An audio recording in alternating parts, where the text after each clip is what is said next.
All right, question of the day. It was a few days ago I asked you to ask me questions about just what it's like to be a YouTuber. I figured that's maybe something you might be interested in, more of a behind the scenes look at my day-to-day as a YouTuber. So that's what we will get into. Your question for tomorrow, I'm gonna try to start doing something and we'll see if this works. If it doesn't, we'll just come up with different topics. But the next question of the day, so we're gonna start doing our season previews. In fact, tomorrow, Kyle and I will start with the NFC East, doing our previews of each team.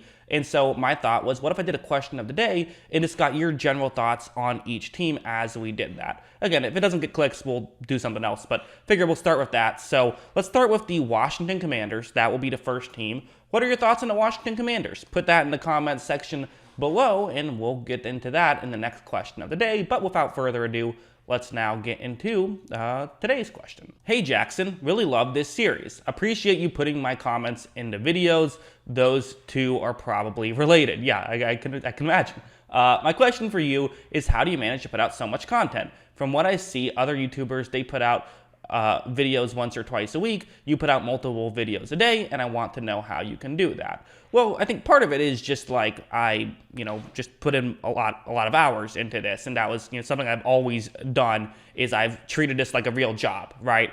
It's a dream job, but it's still a job. You got to treat it like a real job. You have to put hours in, which I think a lot of people, kind of don't necessarily do. They might only put in several hours. But another thing is sometimes people put in a ton of hours into one specific video, such as like a Brett Coleman. He only puts out one video a week, but that's because he puts so much effort into that one video, into the editing process. He writes scripts for his videos, whereas I just talk off the cuff, more of a, I view YouTube more as like radio, right? It's less about it's not like a television show. It's not like necessarily a complete artistic process in terms of getting every frame perfect, in my opinion. It's more about just creating content that's enjoyable consistently.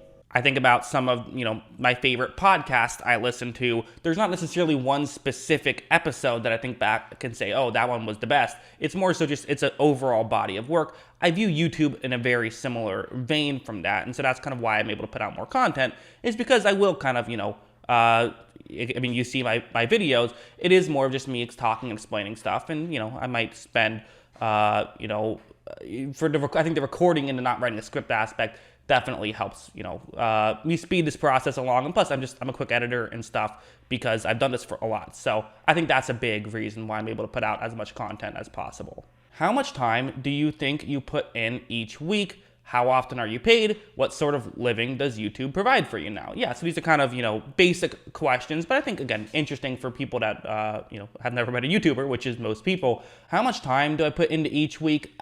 Roughly, at this point, it's not as much as it once was, but it's probably about 40 hours. I mean, basically, the way it works is my girlfriend also works from home. Typically she has like a 9 to 5, so I'll work when she works basically, and then we take the rest of the day off. So it's almost like I work 9 to 5, but occasionally, when news breaks outside of that schedule, I, run to the computer, run to the office and make videos that way. So that's kind of how often I work. Was a lot more earlier. Back when I first started, I was, we're still working my regular job at the deli. So I'm riding my bike, going to the deli, getting up at 4 in the morning, riding my bike to the deli, working there, getting back, and then just spending all day making YouTube videos. So I was working, I was just working every hour of the day, basically. Now it's a lot, I have a more healthy work-life balance, I would say.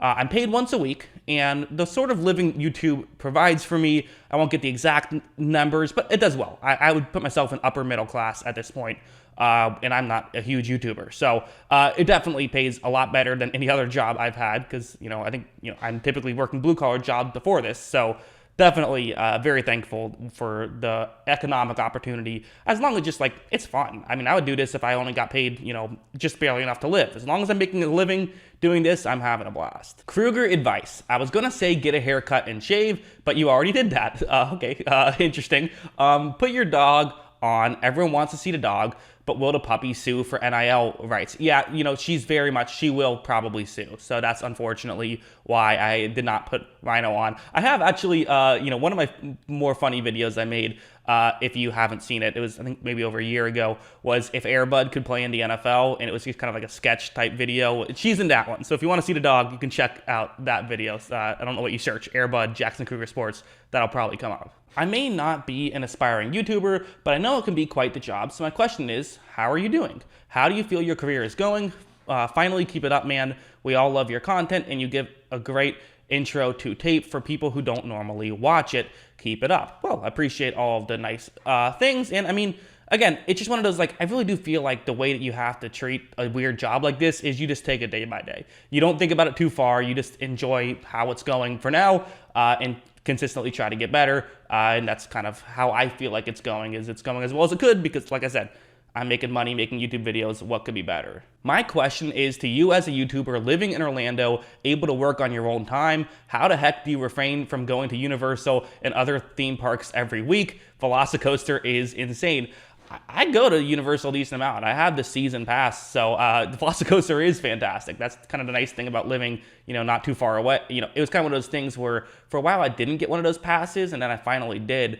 And I was just because I live here, might as well do it. And it's a blast. I do it all the time. So, and yeah, being able to make your own hours certainly comes in handy, especially if I want to go to a Lightning game, and it's on a Wednesday, I can go, right? There's never a time that I can't, go do something. Making your own hours is probably the best part of the job, to be honest. And yes, Velocicoaster, very fun. I agree. As someone who plans on starting YouTube here soon, any recommendations for how to get yourself on there? Are there little tricks to know on how to get the recommendation page of YouTube? So I can only say what works for me, right? Because different things will work for different people.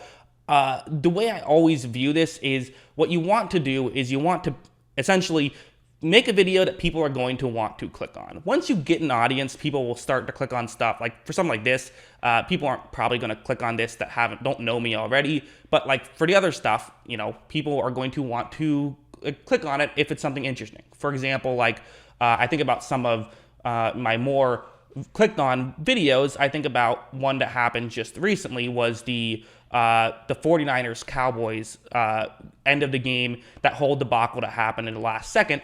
I broke that down because a lot of people were confused about that. And so they see, oh, hey, here's a quick YouTube video explaining what happened. I want to click on that, so I have a reason to do so. So that's the main way I would say is my big advice, is make something that people want to click on. And I think that you want to have a business strategy going in. That's the other thing I would say. And ideally, you want to have a place where you can post your videos in a way that someone would click on, or someone would watch the videos not from YouTube, if that makes sense. For example, what I did was, when I first started making my film studies, I posted them on certain individual subreddits, on like the NFL team subreddits. I remember I made a video on Marcus Mariota and I posted it on the Titans subreddit, and Titans fans on that subreddit enjoyed it, and then some of them subscribed, and that's a way that you can start to grow an audience. It's a slow process, and it's not going to be built in a day. I didn't really get any views, much so at all, right away. It takes time. It probably took,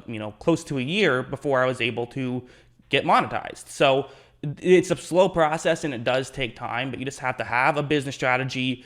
Remember that curiosity creates clicks, and try to figure out some other way that you can post on some other forum while not just spamming your content, right? Make it something that they would want to see, not just something that you want to put there so you get clicks. Those would be my biggest pieces of advice. How and where do you watch your film? This is the question I get frequently. Watch the film, NFL Game Pass.